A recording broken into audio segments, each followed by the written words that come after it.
The Minnesota Timberwolves have lost 6 games in a row. They're sitting outside of the playoffs.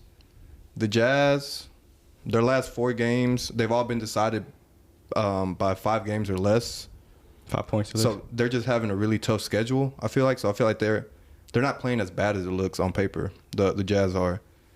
So when we look back at the Rudy Gobert trade, how bad? It's bad. How bad is it? Okay, let me just before I ask y'all, I'm gonna go ahead and just 4 first-round picks, 1 for this year's draft coming up. One of the picks they gave up turned into Walker Kessler. They gave up Malik Beasley, Pat Bev that turned into THT, and Jared Vanderbilt. And the Jazz sit above the Timberwolves. How bad is this? It's bad. I mean, I didn't think that they would do this bad, but at the same time, they did trade away all of those players that you named played a pivotal part in their roster. So for whatever reason, I think they thought that Rudy Gobert would make up for all that, and I think that Rudy Gobert has also been pretty overrated in my eyes. So I mean, Patrick Beverly, Vanderbilt, those are the players, like defensive players that could change the game. And I mean, Walker, because if you look at what he's doing for the Utah Jazz, he's coming off the bench, giving them good stats, giving them energy, shot blocker, another person to protect the rim. I don't see where they were going with this trade, but I didn't think that the Timberwolves would do this bad. Yeah.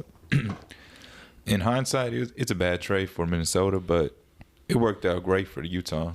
Because with Kessler, he's a better player, in my opinion, than what Rudy Gobert is. Not to say that Kessler is better than Rudy Gobert right now, but in a few years, I could totally see Kessler surpassing what Rudy Gobert brought to Utah in the past years when we saw him playing. I mean, now that you mentioned that, I do see some similarities in the game. I mean, both 7-footers. They can block, got good defense. And the thing about Kessler that Rudy Gobert isn't really known for, he's quicker on his feet. He's not just a big guy with slow feet, that you typically see with big man. He can move his big, long body and get and alternate shots or block the shots, which Rudy Gobert could do, but he only did it because of sheer size. He didn't do it because he can chase you down off the perimeter or mid-range into the basket area like Kessler can. Rudy Gobert just basically anchors down in the paint, which is good, but Kessler just, in my opinion, fits more into the role of what a big man is supposed to be in today's NBA. He's supposed to be quicker. You're supposed to be able to defend on the perimeter. You're supposed to shoot threes and still dominate in the paint. Rudy Gobert can't really do all that.